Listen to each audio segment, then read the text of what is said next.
Mga taga-Efeso, kung inyong maalala, isang aklat na sinulat ni Pablo sa kanyang mga minamahal na pinaglingkuran, binahagihan niya ng salita ng Diyos for 3 years, during his third missionary journey. So sa mahabang panahon na ito, napalapit siya sa mga kapatiran dito, pinaalala niya ang mga blessings of salvation. Nakita natin yan, chapter 1, nakita natin chapter 2, kung paano bagamat sila ay patay sa kasalanan, ay binuhay sila sa pamamagitan ng biyaya, by the grace of God, by means of faith, ang pananampalataya lamang, created to do good works, ang sabi sa chapter 2. And last time, nakita natin yung huling bahagi ng chapter 2, kung saan nakita natin yung mga pagpapala ng mga hentil na ngayon ay kaisa na ng mga Hudyo sa katawan ng ating Panginoong Hesus. At ito yung nakakagulat na yung mga hentil na dating malayo,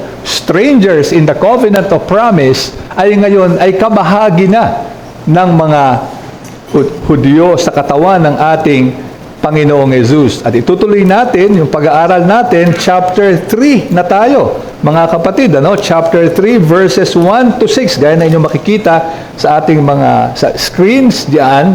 Babasahin natin ito, sundan na lang ninyo ako sa inyong mga Biblia, Ephesians 3 verses 1 to 6. Verse 1, dahil dito ako si Pablo ay bilanggo ni Kristo Jesus alang-alang sa inyong mga hentil, kung tunay na inyong narinig ang pagkakatiwala ng biyaya ng Diyos na ibinigay sa akin para sa inyo, na sa pamamagitan ng pahayag ay ipinaalam sa akin ang hiwaga, gaya ng nauna kong naisulat sa iilang mga salita. Sa inyong pagbasa ay mauunawaan ninyo ang aking pagkaunawa sa hiwaga ni Kristo. Sa naunang mga salinlahi ay hindi ito ipinaalam sa anak ng mga tao, na gaya ngayon na ipinahayag na sa kanyang mga banal na apostol at propeta sa pamamagitan ng Espiritu, na ang mga hentil ay mga kapwa tagapagmana at mga bahagi ng iisang katawan at mga kabahagi sa pangako kay Kristo Jesus sa pamamagitan ng Ebanghelyo. Ang salita ng ating Panginoon. Tayo muna ay manalangin, mga kapatid. Our dear Heavenly Father, aming pong dalangin sa hapong ito, muli niyong ipaalala ang pagpapala na inyo pong ipinahayag na ang hiwaga, the very mystery, na noong unang panahon ay hindi malinaw, ay ngayon ay naging malinaw ang inyong mga biyaya para sa mga hintil na tulad namin. Pagpalain niyo po ang pag-aaral namin ng inyong salita sa pangalan po lamang ng aming Panginoong Hesus. Amen. March 2014, March 8 to be exact, 2014, kung inyong maalala, lumipad ang isang Malaysian Airlines Flight 370 from Kuala Lumpur papunta sana sa Beijing. At ito hindi naman malayong paglalakbay, at ito ay inaasahan na umalis ang eroplano around 12:30 in the morning, at inaasahang bago mag-umaga ay ito ay makarating na sa Beijing.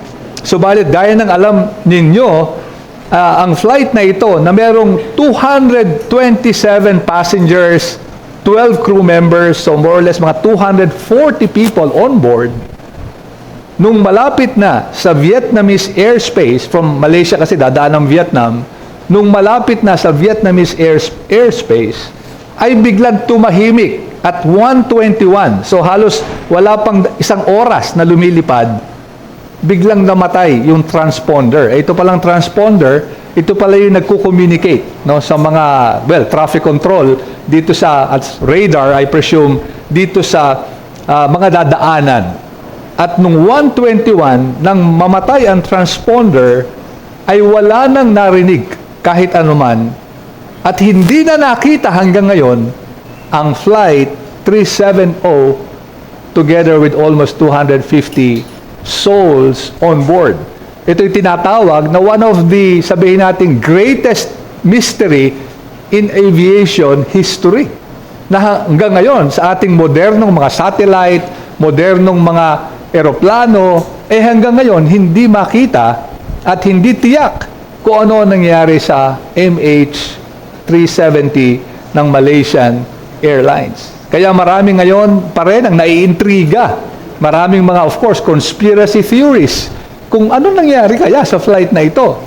At siguro tayo rin, bilang mga ordinaryong tao, we love a good mystery. No? Kaya nga sikat na sikat yung mga mystery movies, mystery novels, ano ba yung nangyari? Ano kaya? Ba't kaya nagkaganon? At ano kaya ang solusyon dito?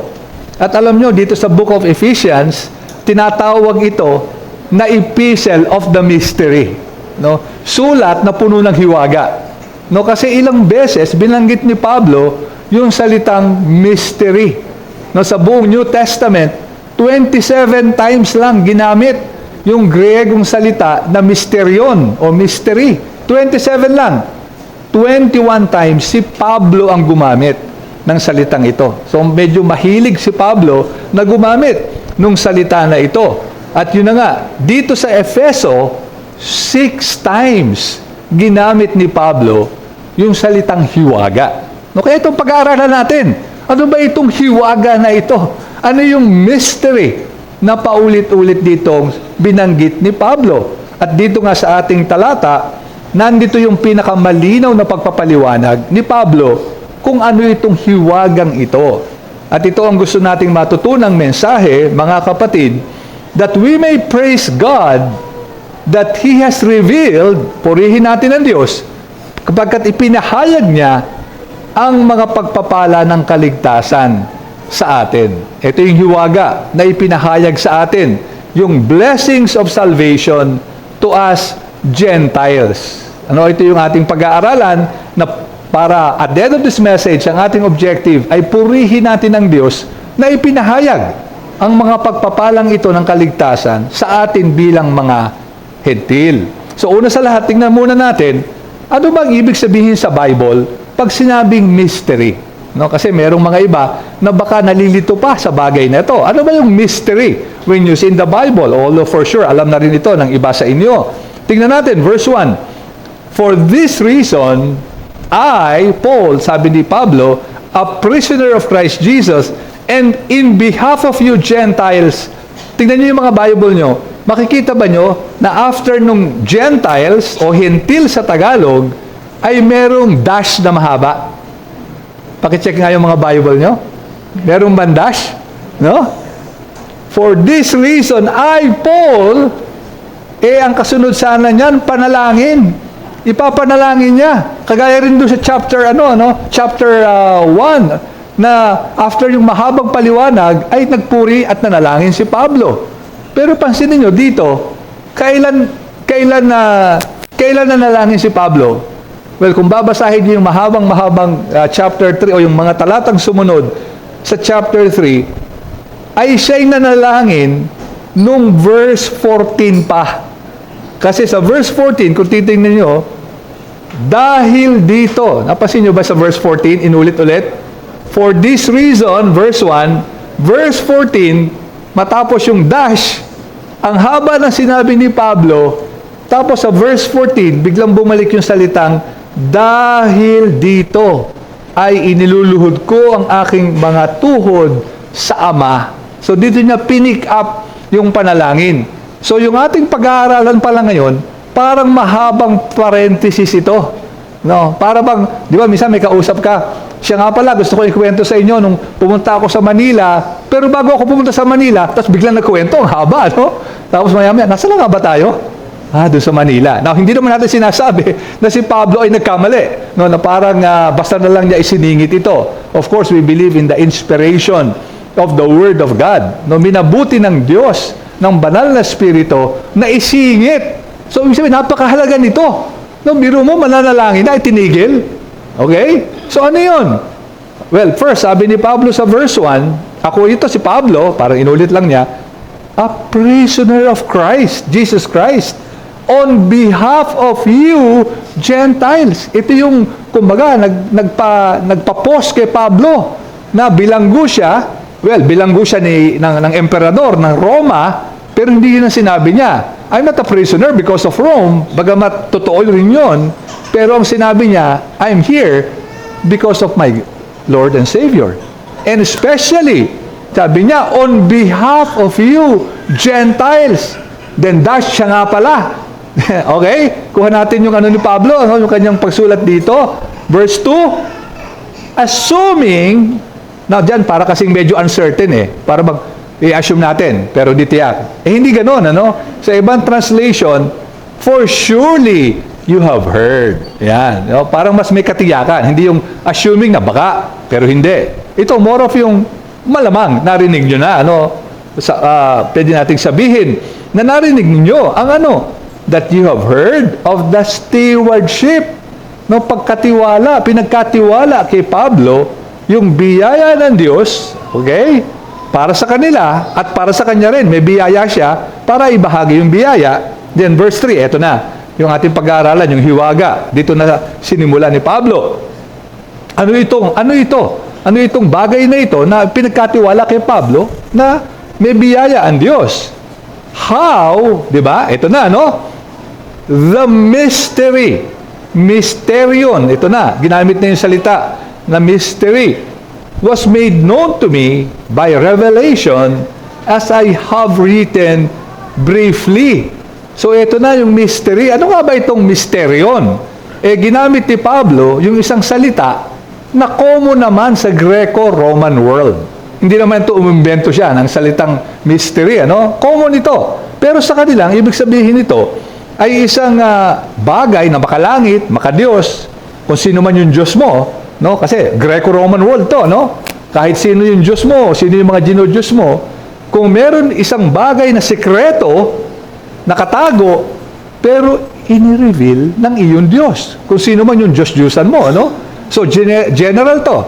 Kahit anong relihiyon nila noon, pag merong nakatago na parang lihim, ipinaliwanag o ipinahayag ng inyong Diyos, yun yung misteryon sa kanila. Kaya nga noon, merong mga mystery cults. Narinig ba yung mga mahiwagang mga relihiyon? Mystery cults, yung mga adherents nito nung Greco-Roman times, naniniwala na sila ay merong namanang mga nakatago na sila lang may alam. Kaya kumbaga, para mga elite sila, mga privilege. Kami lang, yung grupo lang natin ang may alam nito, Ito yung daan patungo sa, buhay na walang hanggan. Ayun yung mga mystery cults, Kaya mystery, nakatago. Kung yung mga initiated lamang, yung mga kasali sa grupo, ito lang ang may alam. Ayun ang kanilang paggamit. Pero sa New Testament, ginagamit ito ni Pablo na hindi naman niya ibig sabihin ay ito yung mga bagay na, kasi ngayon, mga kapatid, ano bang understanding natin pag sinabi yung mahiwaga? Di ba? Minsan, mahiwaga yung taong yan. Di ba? Mukhang mysterious yan.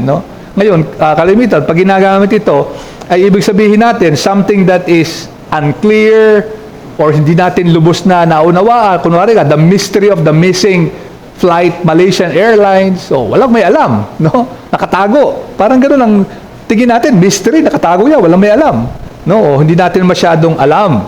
Pero sa New Testament, medyo kahawig sa Greco-Roman world, ginagamit yung mystery sa isang bagay na hindi naman sekreto, pero isang bagay na nasa lumang tipan, pero hindi pa nila lubos na nauunawaan. Nagiintay pa ng further revelation ito sa tamang panahon ng Diyos. So sinasabi ni Pablo rito, dumating na yung panahon na yung dating hindi pa malinaw ay binigyan ng linaw ngayon when it comes to the salvation of the Gentiles. So yun ang ibig sabihin ni Pablo. Doon siya excited na yung mga dating hindi ganong kalinaw sa lumang tipan, sa kanyang kapanahunan, naging malinaw na. Ano ba yung biyayang ito? Ano ba yung mangyayari sa mga hentil? Sabi ni Pablo, dito sa verse 3 pa rin, it was made known to me. passive voice. Hindi ako ang umalam, pinaalam lang sa akin. So, ang ganda, no? Kitang-kita natin yung pagkasoberano ng Diyos sa revelation. Kaya so isang bagay, nakatago, pero ang Diyos ang nagpahayag ng bagay na ito. Sabi ni Pablo, no, ang Diyos ang nagkaloob at nagbigay. Kailan kaya ito ni-reveal kay Pablo?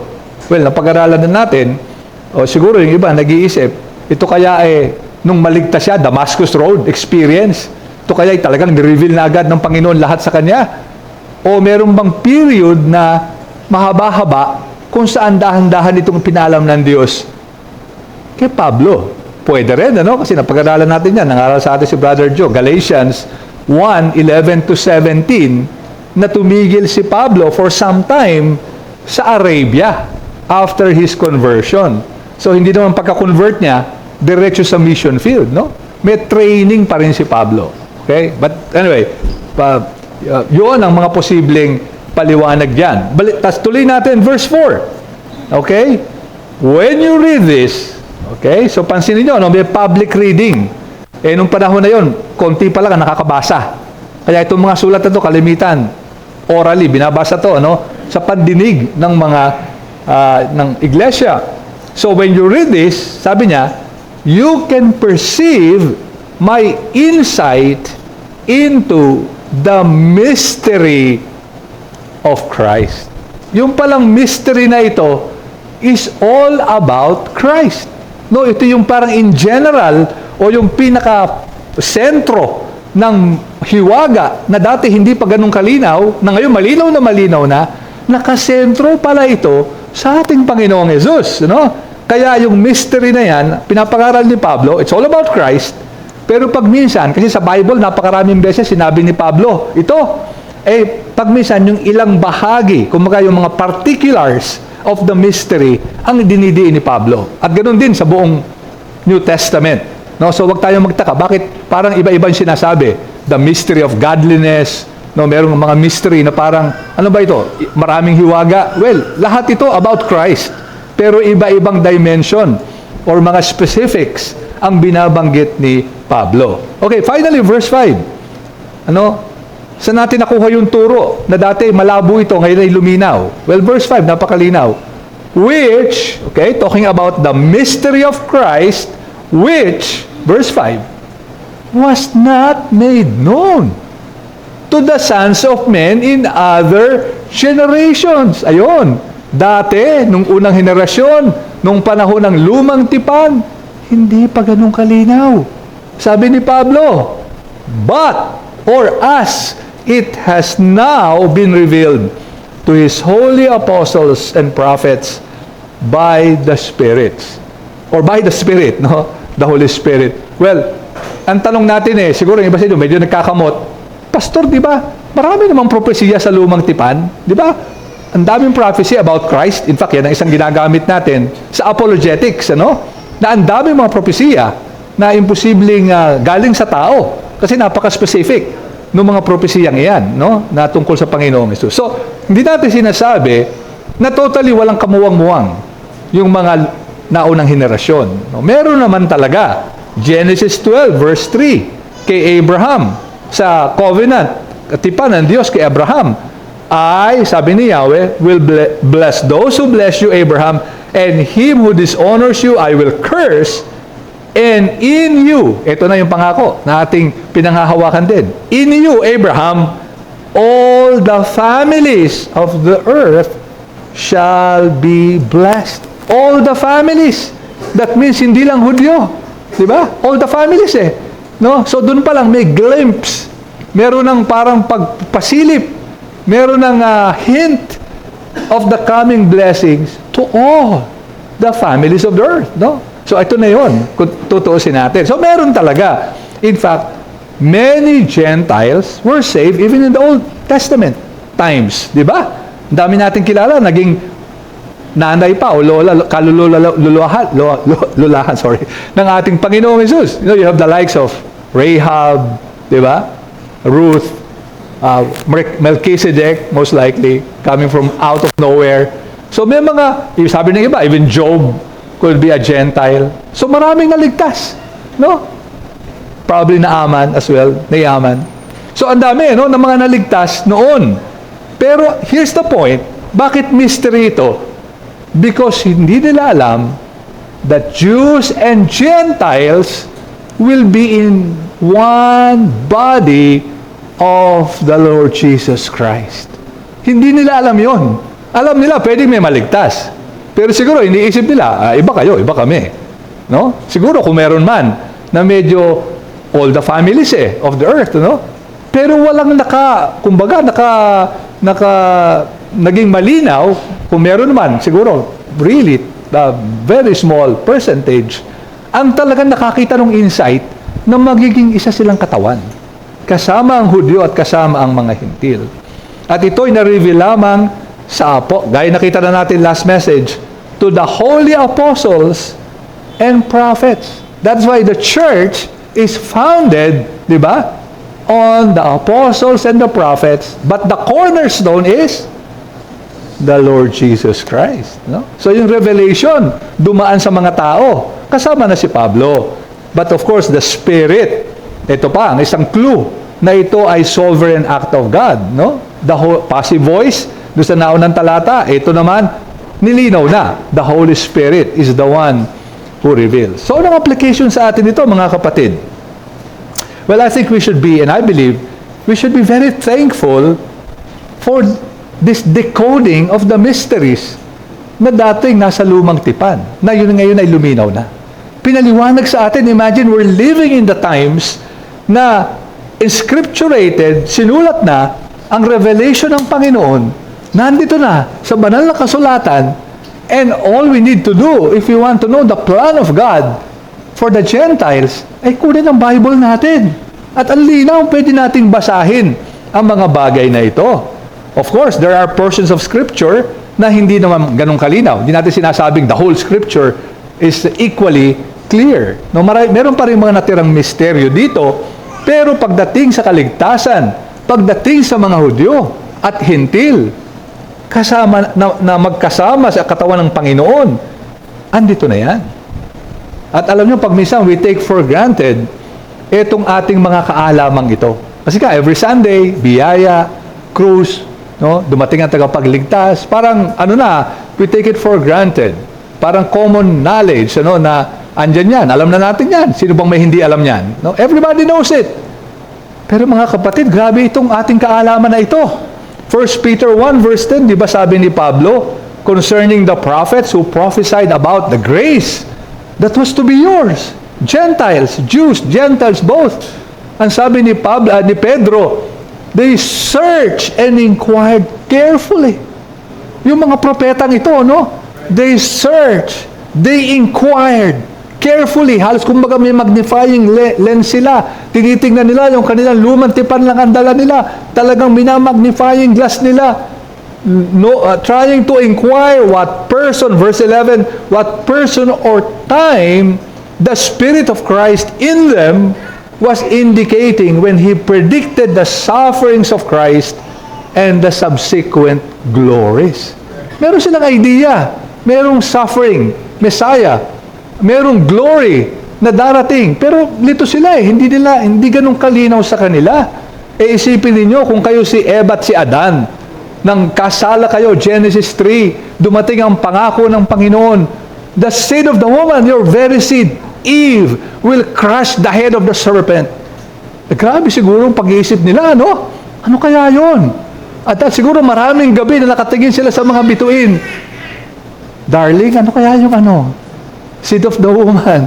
Sino kaya yung magiging anak mo na yon? Na dudurog sa ulo ng ahas. At pasa-pasa yon. Pinag-iisipan ng mga lahi. Dahil hindi naman mayat-maya may revelation ng Diyos. Yung konting yon, pinanghawakan ng maraming henerasyon.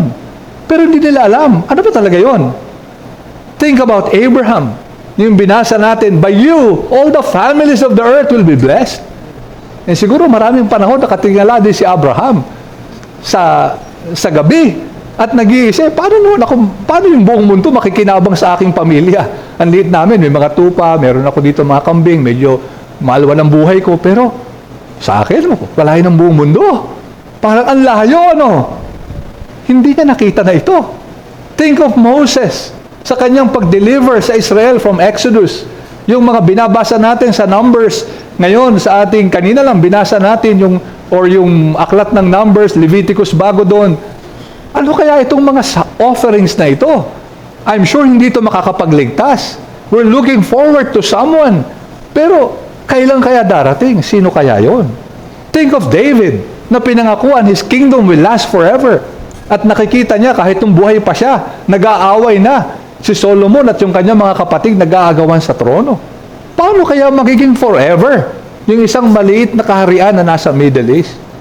Think of Isaiah, na sumulat ng suffering servant. And yet, hindi niya nakita ang Panginoong Jesus. Think about all these prophets. And siguro ang tanong nila, how will this be? Only to find out, only we now are, found out, it is not how, it is who will fulfill all these things. And that is nothing less than our Lord and Savior, Jesus Christ. So sana ngayong hapong ito, meron tayong amazement na nabubuhay tayo sa henerasyon na ito, na hindi tayo nagtatanungan sa gabi, paano nga ba gagapiin ng seed of the woman, yung serpent? Paano nga ba sa ating maliit na itong grupo mabibless ang buong mundo?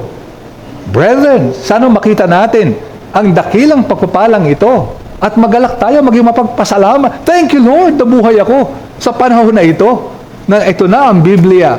Alam ko na ang pagpapala ng Diyos sa mga hentil.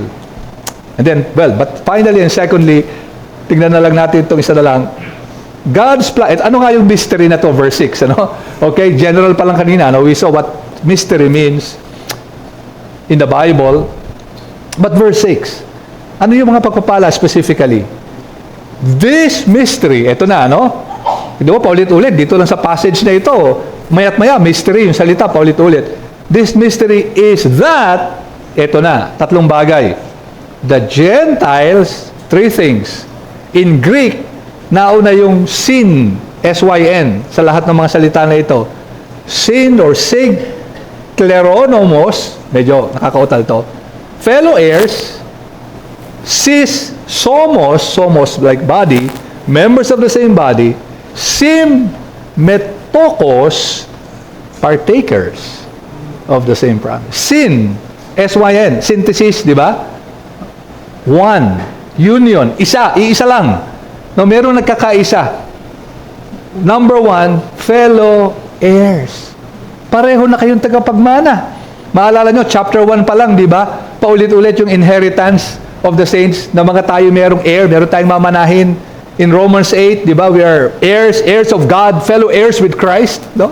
Naalala nyo mga talata na ito? The blessed are the meek, Sermon on the Mount, chapter 5, they shall inherit the earth. May mamanahin. No? So kasama tayo, hindi lang mga Hudyo ang magmamana.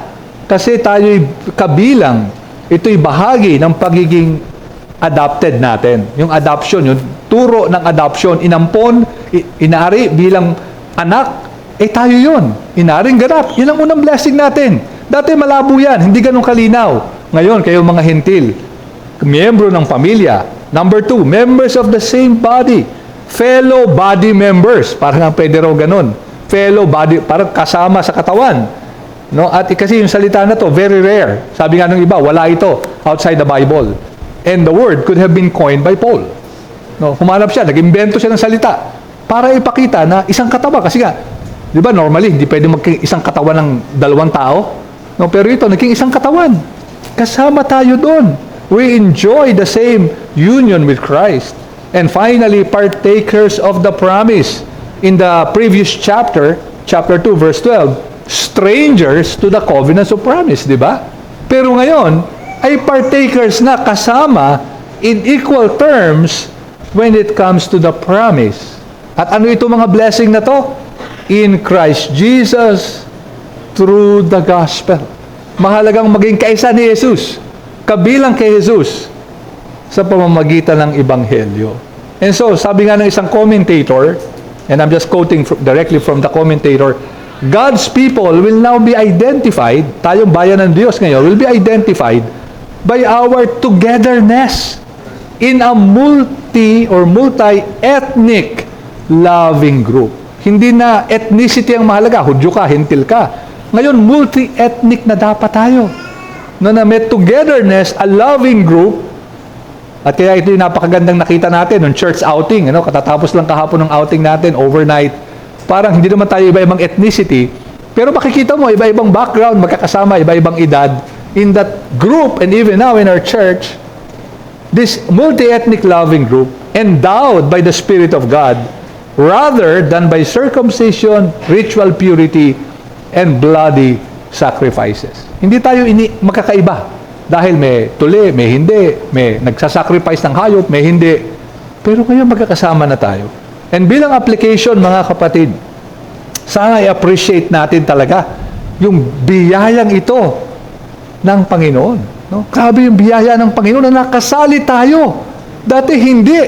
At ilang beses ko na nabanggit sa inyo, isipin nyo kung nabuhay tayo, say, even 400 years ago, even 200 years ago, na wala pang mga missionary dito sa ating bansa. Imagine yung kadiliman na yon.